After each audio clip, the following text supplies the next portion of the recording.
O homem muda, irmãos, o tempo passa, mas o amor de Deus, ele permanece. O amor de Deus, ele fica firme. O amor de Deus é o amor de Deus. Louvado seja o nome do Senhor Jesus. Eu quero convidá-los para nós entrarmos num assunto bem gostoso aqui mesmo, no texto em que nós usamos para a abertura do culto, para fazer o devocional, que é aqui em Êxodo capítulo 12, começando aqui no verso de número 1.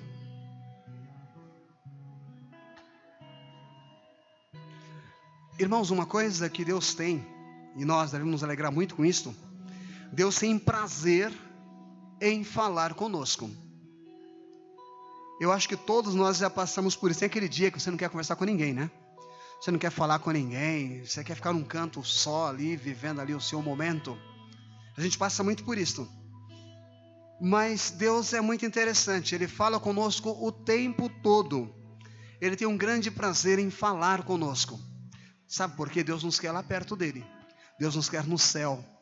Deus nos quer desfrutando da bondade que Ele tem para nós. E o verso 1 do capítulo 12 de Êxodo diz assim: E falou o Senhor a Moisés, a Arão na terra do Egito. Deus tinha e tem prazer sempre de falar com o seu povo. Deus não quer ver a mim derrotado, não quer ver você derrotado.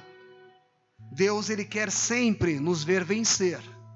Deus, Ele quer sempre nos ver, irmãos, prosperar. Chegar no ponto máximo ali, é isso que Ele quer.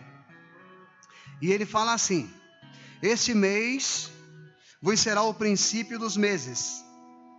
Este vos será o primeiro dos meses do ano. Falai a toda a congregação de Israel. Olha o que Deus fez, irmãos. Antigamente, Deus não falava direto com o povo. Hoje, nós desfrutamos do privilégio de ouvirmos a voz de Deus. Mas antes de Jesus Cristo, não. Não sei, os irmãos devem ver muito falar sobre sacerdote, essa questão toda. O sacerdote, ele era representante do povo diante de Deus. Então o sacerdote, ele ia lá no templo, ele recebia lá o pecado de todo mundo, o pessoal vinha, trazia a oferta pelos seus pecados, depositava ela ali no pé do sacerdote, e ele ia recebendo aquelas petições, aquelas confissões, ele ia recebendo aquilo, recebendo também as ofertas que eles traziam, e as ofertas eram oferecidas no altar, como sacrifício, e as petições eram levadas ao altar de Deus. Então Deus usava os sacerdotes para ouvir os homens, e Ele usava os profetas para falar com os homens. Então o profeta, ele era representante direto de Deus. Deus falava com os homens através de profecia. E o profeta, ele ouvia a voz de Deus. E o Senhor dá uma ordem aqui para Moisés e para Arão. Com eles, Deus falava. Com Moisés, Deus falava face a face, diz a Bíblia. E Deus deu uma ordem para ele: Fala a toda a congregação de Israel, dizendo. Ou seja, ele era porta-voz de Deus para a nação israelita, para o seu povo. Aos 10 deste mês, tome cada um para si um cordeiro, segundo as casas dos pais, um cordeiro para cada casa. Irmãos, nessa colocação de um cordeiro para cada casa, nós observamos que Deus, Ele prima a comunhão em família. Deus, Ele prima mesmo, Ele considera, Ele põe em lugares de honra a comunhão entre pais e filhos, irmãos e irmãos. Essas coisas diante de Deus, irmãos, têm um valor imensurável. Não dá nem para mensurar o valor que é a comunhão em família para Deus. Quando marido, mulher, filhos, pai, mãe e filhos, mãe, pai, filhos, filhos, pai e mãe, são unidos. Irmão, é um negócio santo, é um negócio de Deus. que é impossível dizer para você que eu sou unido com você, que eu sou teu chegado, sou teu parceiro, sou teu amigo, se eu não sou amigo, não sou chegado da minha família. É impossível isso. Então Deus, ele mensura muito isso daí. Para Deus isso é grande demais, você ter comunhão com a sua casa. Ter comunhão, irmão, não é se unir para fazer coisas erradas. Ter comunhão não é você concordar com coisas erradas.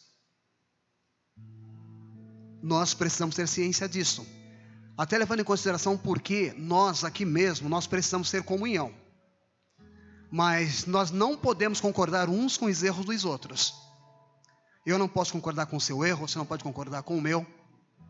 E nós precisamos ver que Deus, ele tem prazer nisso, ele gosta disso. Ele gosta quando o seu povo é unido. Mas se eu te ver sofrer, e eu puder te ajudar para que você sofra menos, é prova de comunhão. Se eu ver que você vai cair num precipício, eu chego para você com uma exortação da parte de Deus, ou mesmo da minha parte como irmão, como amigo, Deus gosta disso. Na pastoral da fraternidade, existe uma musiquinha que eles cantam, ela não é feia não, então dá para cantar aqui para você ouvir. Ela é assim, olha: se você do inferno conseguir sair, fecha o buraquinho para eu não cair. E assim vai indo, né? E fala, se você no céu conseguir entrar, mantenha o buraquinho aberto para que eu possa passar. Isto é nós nos ajudarmos a chegar no céu, a não cair no inferno, a não cair no precipício. Isso é comunhão, irmãos. Isto é comunhão. A gente às vezes pensa que comunhão, não, eu faço e ele concorda, eu faço e ela concorda. Não. Não é isso não. O fato de nós concordarmos com os outros, nós estamos sendo coniventes com alguma coisa errada. Agora a comunhão não, a comunhão ela não nos deixa errar. O objetivo da comunhão dos filhos de Deus é esta. Deus sabe que nós somos pessoas falhas. Deus sabe que nós somos pessoas com tendência muito forte ao erro.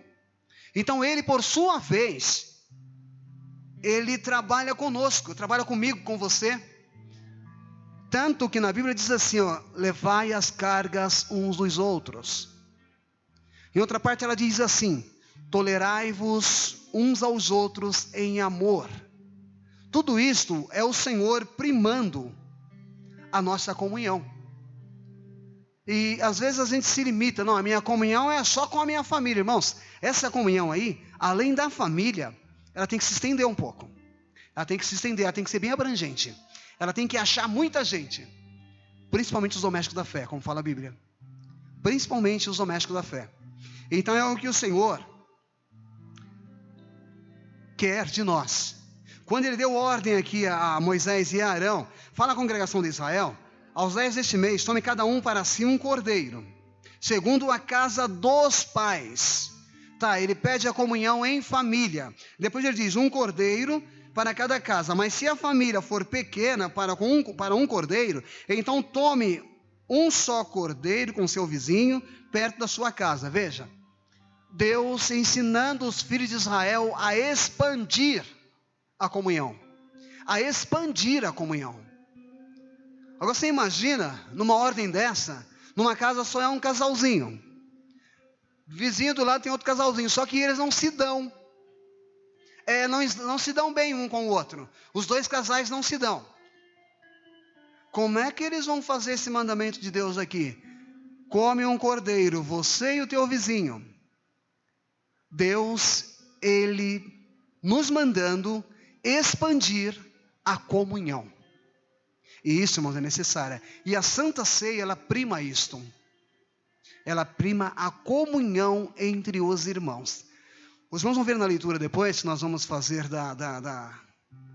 para o serviço da ceia, que o apóstolo São Paulo chamou a atenção da igreja ali, porque o pessoal estava fazendo cada um, o camarada trazia a comunhão da sua casa para a igreja e fazia só aquele negócio fechadinho. E Deus não queria aquilo. Deus queria na igreja uma comunhão expandida. Uma comunhão bem expandida. Era o que Deus queria.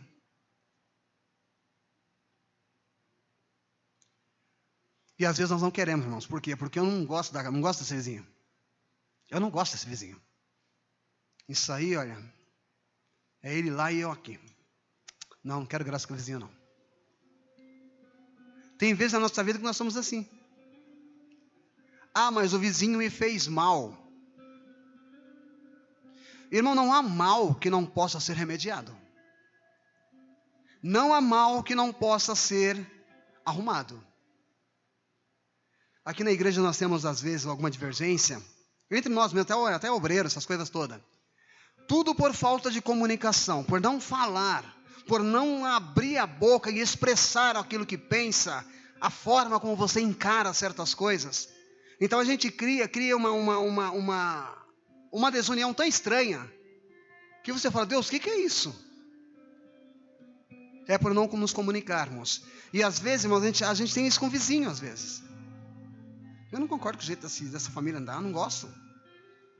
O jeito deles não bate comigo, como costumam dizer, o santo dele não bate com o meu. Não dá não, às vezes em casa mesmo, no meio da família. Eu não gosto do meu irmão, não gosto da minha irmã, não gosto, minha mãe é muito parceira dos meus irmãos. Eu vou deixar de lado. Isso, aquilo outro. Irmãos, quantas vezes não é assim as coisas? Mas nós não podemos levar as coisas assim. Porque quando o Senhor fala para Moisés e Arão dizer à congregação, para que eles pegassem um cabrito, o cabrito não, pegar aqui vamos ler certo aqui, um cordeiro, seja das ovelhas ou das cabras, pegasse um cordeiro, e que fizesse a comunhão em família, ou a comunhão com o seu vizinho do lado. Ele está dizendo para nós que não tem que ter essas coisas, que tem que ter jeito, o mal que às vezes nos separa. O mal que às vezes nos separa, diante de Deus ele tem jeito. É impossível nós estarmos dentro da mesma casa, com raiva de alguém. Eu sentar no banco, irmãos, quando eu era garoto, adolescente praticamente, eu congregava numa igreja, que quando você entrava na porta da igreja, tinha porteiros, homens e mulheres separados por Deus mesmo, pessoas que buscavam a Deus, tinham uma vida no altar, que era uma pessoa mesmo que se entregava para Deus com sinceridade. Eu cheguei a ver isto. Às vezes chegava só o esposo na igreja. Quando ele entrava na igreja, ele entrava lá atrás, a pessoa que estava aqui na frente não estava nem vendo. O profeta de Deus. Irmão, a pessoa aqui na frente, quando a gente sentava no meio, sempre que eu sei sentar lá no fundo, a pessoa estava andando no meio da igreja vindo, dali a pouco, só se ouvia um brado. Eis meu servo que eu te digo, volta agora para a tua casa, se conserta com a tua esposa, e depois vem me oferecer o teu sacrifício de louvor, porque assim eu não te quero aqui. Você via a pessoa parada no meio da igreja, quem estava profetizando não estava vendo, a pessoa, a lágrima caía, eles viravam as costas, saía e voltava. Dali a pouquinho entrava com a esposa, os dois chorando. Pediam perdão na ceia e ceiavam. Então Deus, ele se preocupa muito com isso, sim. Ele se preocupa muito com a nossa comunhão. Ele se preocupa muito com a forma como nós conduzimos as coisas na casa dele. Nós estamos sofrendo nos dias atuais um negócio chamado apostasia. É quando a nossa mente é cauterizada e a gente aceita tudo, sem questionar. A gente não questiona, simplesmente aceita. Fazer o quê? Essa é a ideia, né? Vou fazer o quê? A ideia que paira é esta. Nos dias atuais nós estamos passando por isso. Estamos sofrendo a apostasia. Aí nós engolimos tudo que vem, tudo que chega, não tem mais filtro. Às vezes, irmãos, hoje está assim, está mais fácil eu mudar de igreja do que tentar resolver o problema. Só que eu me esqueço de uma coisa, eu mudo de igreja, mas não mudo de Deus. Eu mudo de igreja, mas eu não mudo de Deus. Quem me julga é Deus, não é a igreja. Só que um monte de gente daqui a alguns anos está tudo morto, não é assim? Vai ter sido renovado. mas o meu juiz continua vivo. Nós precisamos ter essa convicção. Eu posso mudar de igreja, mas eu não mudo de Deus. Então eu preciso me arrumar diante de Deus, conselho de Jesus. Enquanto você estiver indo para diante do juiz, se conserta com o teu adversário para que a tua causa não seja posta diante do grande juiz. São os dias que nós vivemos. Nós estamos indo de encontro, irmãos, com a volta de Jesus. Nós estamos indo. Só que nós estamos achando, não, eu vou arrumar alguma coisa, onde um paliativo aí, né? Onde eu possa pensar, não, aqui eu estou bem. Mas, amigo, não quero nem passar na frente da comunidade cristã transformar.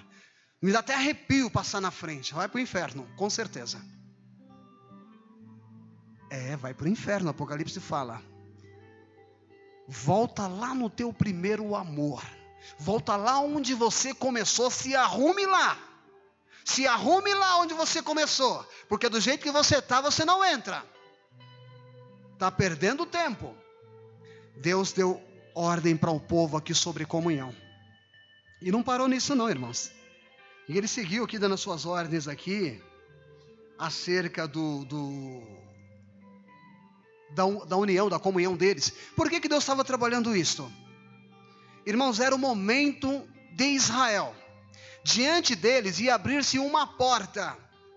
Ia abrir-se uma porta diante deles. E eles tinham que estar preparados para entrar por esta porta.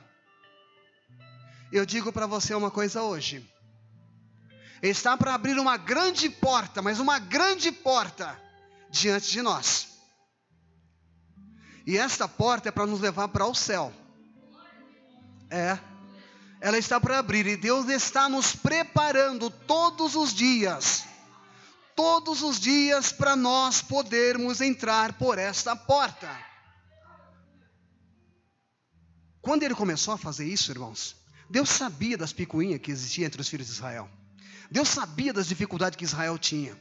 Muita gente concordava com Moisés, outros não concordavam. Muita gente achava isto, achava aquilo outro, e isso, e aquilo. E Deus falou, eu não posso levar um povo assim. Eu vou conduzir esse povo aí, eu estou arrumado. Então deixa eu prepará-los. Chamou Moisés e Arão e falou, prepara esse povo. Ensina eles a como ter comunhão. Ao longo da Bíblia, se você ler, sempre houve isso daí. Contenda em família, contenda entre pessoas, briga entre irmãos. Sempre existiu. Sempre existiu. Isso em família. O ar-condicionado derramando água aí, né? Mas é bênção. Sempre existiu, irmãos. E Deus sempre se preocupou com isto. Sabe por quê? Ele nos quer bem. Ele quer que nós estejamos preparados para entrar na porta que Ele está para abrir. Deus tem uma porta para abrir para a igreja. E a igreja não está preparada para entrar nessa porta. Sabe por quê? Nós não conseguimos nos entender entre nós. Nós não conseguimos nos entender entre nós mesmos. E por esse motivo Deus nos fala assim. E é interessante que Deus fala para eles assim ainda, ó. Vocês tomam do sangue do cordeiro. Irmãos, houve sacrifício. Existe um louvor que a Gabriela, inclusive, ela cantou ele no domingo. Deus proveu o fogo. É isso mesmo? E eu o sacrifício. Dessa forma. Deus, Ele provê a situação.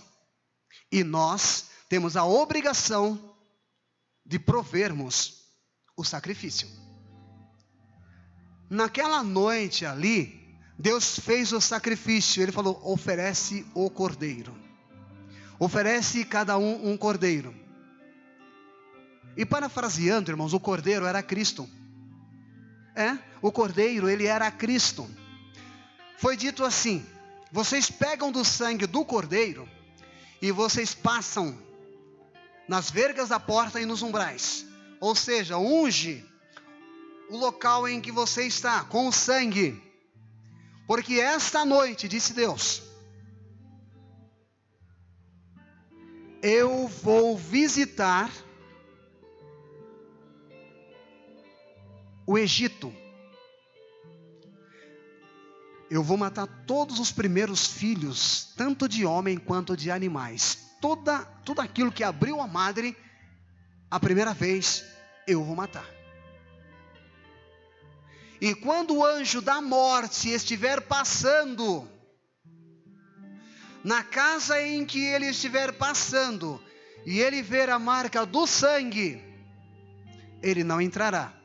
Mas se não houver a marca do sangue, ali haverá morte. Ali haverá morte. E é interessante observar um outro fato. Ele fala assim, ó, na casa em que tiverdes comido o cordeiro. Na casa em que estiverdes consumido o cordeiro. Ou seja, se você estava brigado com o vizinho, não, foi lá, Deus mandou comer, eu fui lá comer e voltei para casa. Não. Você vai colocar sangue e vai ficar na mesma casa que você comeu. Você vai ficar na casa que você comeu. Mas eu não vou para a minha, não. Fica aí onde você comeu do cordeiro. Fica protegido debaixo do sangue aí. Olha como Deus, ele é bem meticuloso naquilo que ele quer. A pessoa pode dizer, não, era só para comer na casa dele, Moisés. Eu fui, fiz um sacrifíciozinho e comi. Deus disse, não é só isso não. Eu quero que você coma e eu quero que você permaneça aí. Não dá para ficar na casa de alguém sem conversar, né? Sem trocar ideias. Ali talvez correu muita coisa. A pessoa chega e fala assim, amigo, me desculpa, eu não te conhecia direito. Eu não conhecia você direito. E eu tinha uma ideia tão vaga de você que... O Tonel também olhava para você com essa cara feia aí. Achava que você era bravo que só, mas estou vendo aqui que você é gente boa. Deus promoveu praticamente a união entre os filhos de Israel. Ele promoveu a união entre os filhos de Israel. Por quê? Porque a porta que eu vou abrir, não pode estar errado para entrar nela, não. Você não pode estar errado para entrar nela. E eles o fizeram. E o Senhor Deus, irmãos, Ele cumpriu o que Ele disse a Israel. E dentro, irmãos, dessa preparação toda, nós fomos lá no fim, vamos voltar para o meio novamente. Dentro dessa preparação toda que Israel fez dentro da ordem de Deus, o Senhor colocou alguns detalhes aqui. Primeiro, no verso 10 ele fala assim, e nada dele deixareis até pela manhã, mas o que dele ficar até pela manhã, queimareis no fogo, ou seja, vocês vão comer tudo. Você sabe o que é comer um cordeiro? Um cordeirinho de 1 ano, ele deve... É mais ou menos essa altura assim. Mais ou menos isso. É carne que não é brincadeira. Vocês vão comer, e tinha que comer com pão asmo, ou seja, pão meio amargo, né? E vocês vão comer isso daí. Vocês vão comer isto. E ficar a noite inteira ali comendo. Ordem de Deus. Enquanto o Egito estava chorando, Israel estava ceando.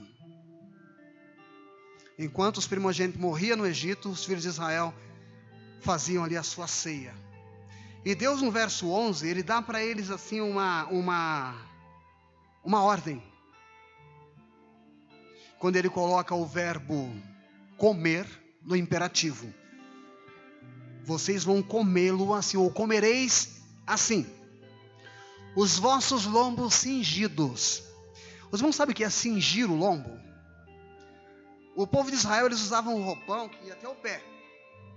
Ia até o pé. E as irmãs que usam saia longa aí, eu já vi minha esposa passar cada aperto com saia longa. E subir escada era difícil, fazer um monte de coisa. É assim mesmo, né? subir escada era difícil, quando andava não tinha correr, essas coisas todas.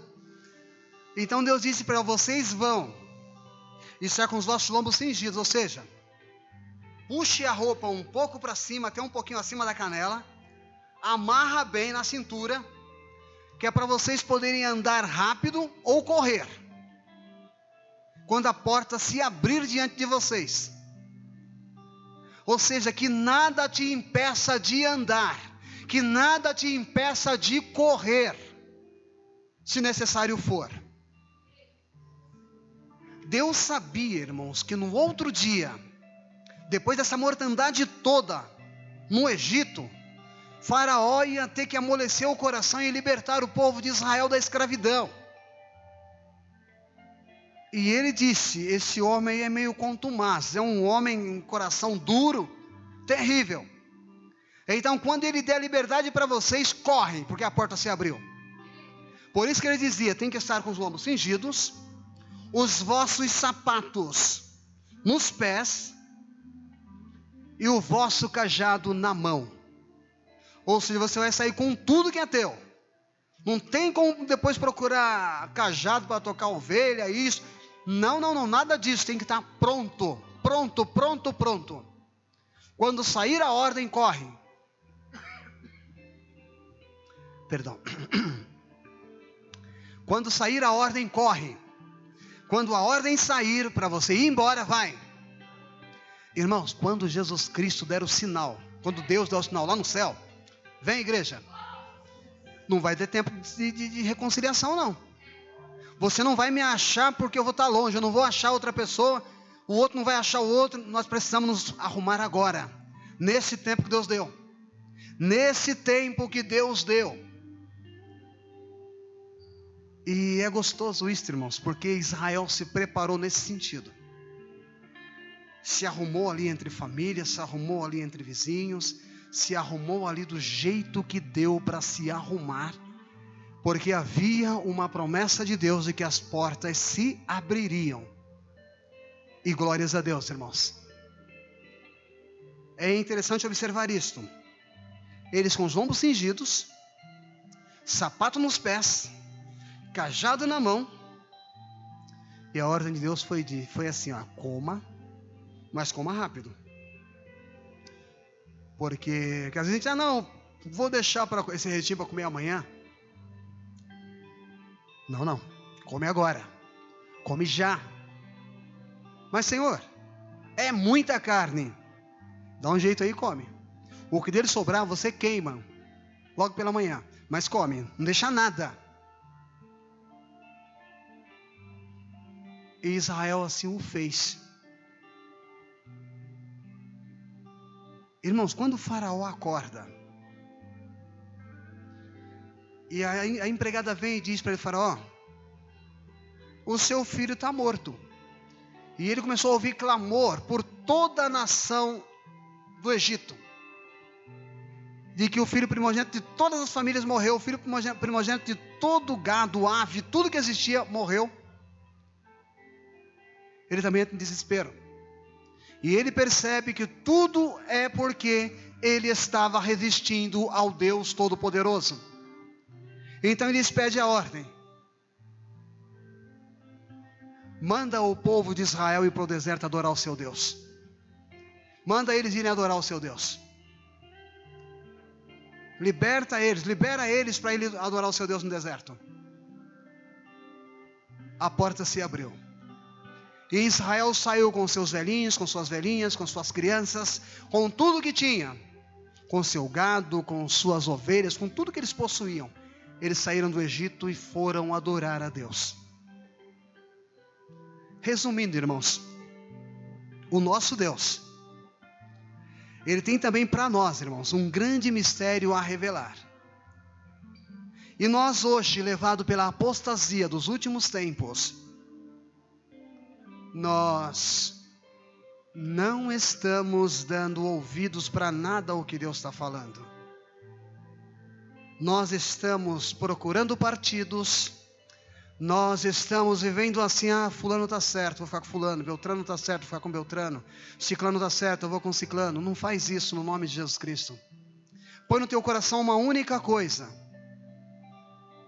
eu tenho um Deus, e eu tenho contas a prestar com este Deus. A única pessoa com quem eu tenho que prestar conta é Deus. Jesus Cristo vai voltar. Ele vai vir ao nosso encontro novamente. Vai vir encontrar conosco nos ares. E nós precisamos estar prontos para isto. Irmãos, Ele nos ensinou, Ele deixou para nós aqui o Espírito Santo. Jesus deixou para nós o Espírito Santo, para que Ele nos guiasse, para que Ele nos aconselhasse, para que Ele falasse em nossas vidas. Nós hoje estamos usando o Espírito Santo, às vezes da maneira errada. A gente usa para expressar a nossa emoção. E o Espírito Santo não é só isso. O Espírito Santo não é só uma expressão de emoção. Falar línguas estranhas, se mover, essa coisa toda. Não é só isso. O Espírito Santo é seu conselheiro. O Espírito Santo é seu amigo. O Espírito Santo é aquela pessoa com quem você pode falar porque Ele te escuta. Eu te digo com sinceridade, fala porque Ele te escuta. O Espírito Santo escuta, irmãos. Ele é uma pessoa. Entra lá no teu quarto, dobra o seu joelho e fala: Espírito Santo de Deus, me guia, me orienta nessa decisão, me orienta nesse passo que eu tenho que dar, me orienta nisto que estão fazendo pressão sobre mim. Ele te orienta, porque Ele é uma pessoa, Ele te escuta. Pode conversar com Ele, irmãos. Entra no seu quarto, às vezes a gente faz por vaidade. Tem pessoa que entra numa conversa com Deus por pura vaidade. Não porque está realmente precisando, mas por vaidade. Mas Deus quer que nós entremos na presença dEle com o coração sincero e verdadeiro. Irmão, sinceridade no coração não quer dizer santidade não, tá? Sinceridade no coração, quando você entra diante de Deus, mostra para Ele quem você é. Você entra diante de Deus e mostra para Ele quem você é. Senhor, eu sou esta porcaria aqui, ó, que o Senhor está vendo. Eu vivo falando coisas que eu não devo, eu vivo criticando onde eu não devo criticar, eu vivo xingando que eu não devo xingar, vivo fazendo coisas que o Senhor não quer que eu faça. Isso é sinceridade, é você ir diante de Deus e falar para Ele quem é você. É isso que Deus quer de mim, quer de você. Ele não quer aquela oração que você chega e fala: excelentíssimo, amado, gloriosíssimo Senhor Deus da eternidade, eu reconheço a tua grandeza, reconheço o teu poder, eu sei que se o Senhor não quiser não acontece isso, aquilo, outro. Não é isso que Ele está esperando de mim nem de você. Ele espera que eu chegue diante dEle e diga: Senhor, eu sou o João Luiz. Deus, eu estou chateado com o Senhor. Comigo? Estou chateado com o Senhor. Eu passei por isto, por aquilo, outro mais, e eu sempre andei nos teus caminhos. E na hora que eu precisei, o Senhor estava de costa para mim. Na hora que eu precisei, o Senhor não veio. Deus espera isso de você e espera isso de mim. Eu preciso reclamar para Deus, irmão, das minhas chatices, das minhas chateações. Eu preciso ir diante de Deus e falar isso para Ele. Eu citei uma ocasião aqui, irmãos, que eu sou o maior fofoqueiro da face da terra. Porque tudo que falam para mim, eu conto para Deus. Eu vou lá e conto. Não é brincadeira não, eu vou e conto mesmo. Só que ele não é fofoqueiro não, né? Ele não fala o que ele vai fazer depois também não. Mas que eu não deixo de contar, eu não deixo. Eu sempre vou e conto para ele o que está se passando. É isso que ele espera de mim e espera de você. Que nós conversemos com Ele. Porque, irmãos, está para se abrir uma porta. E para a gente conhecer Deus, nós precisamos primeiro mostrar para Ele quem somos. Nós precisamos mostrar para Ele quem nós somos. Acabou o tempo de representação, de teatro, irmãos. Nós não temos mais que ficar fazendo teatro, fazendo graça, fingindo que gosta de alguém sem gostar. Oh, irmão, você é uma bênção, irmão. Ah, Jesus, Deus está olhando e fala: mas você, ele é uma bênção mesmo, tem certeza? Esse irmão aí, olha, ele vai para o céu, da boca do leão. Porque, irmão, nós estamos representando uns para os outros. O que a gente espera? Como é que você acha que Deus está vendo isso? Como é que você acha que Deus está vendo isso? um ator de teatro aqui? Um ator de teatro aí? Não, Deus não quer ver isto. Ele quer que você vá diante dele e fala para ele o que você pensa. Se você parar para analisar, eu citei essa frase, mas é uma frase que ela mexe muito comigo mesmo. As dores, as pessoas que mais nos causam dores, são aquelas que nós mais amamos. Sabia? A dor mais doída é quando você é ferido ou ferida pela pessoa que você mais ama. E esse ferimento não vem em palavras, às vezes não vem em atitude. Vamos supor, eu sempre amei de paixão meu pai. Mas ele foi o camarada que mais dor me fez passar. Sabe por quê? No dia em que ele morreu. Aí eu me senti sozinho, era bem garoto ainda. Me fez chorar e me faz chorar até hoje. Mas a pessoa que você mais ama é a que mais te faz sofrer. A pessoa que você mais gosta é aquela que mais te faz sofrer. E o engraçado é que não dá para representar. A dor, você não tem como representar a dor. Eu vou fingir aqui que estou chorando. Os atores e atrizes fazem, né?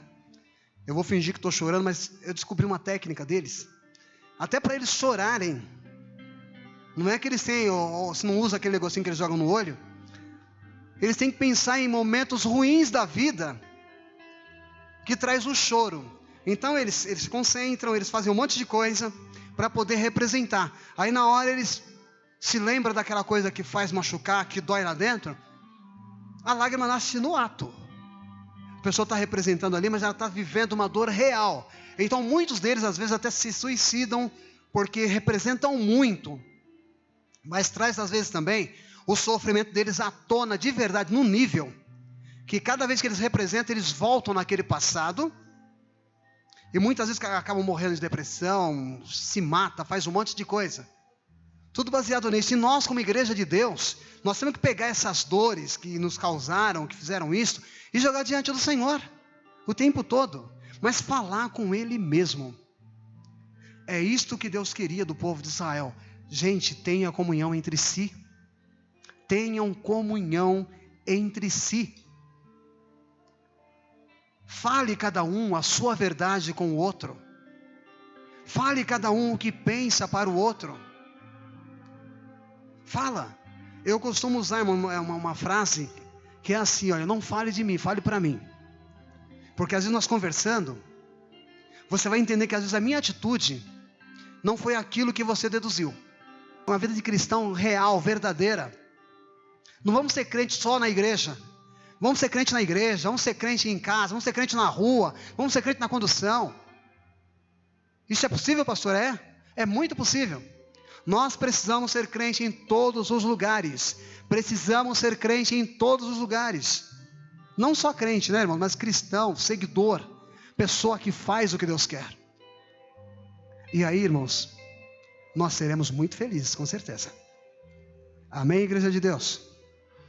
Que o Espírito Santo possa falar melhor em cada coração e nós possamos usufruir de toda a bondade do nosso Deus.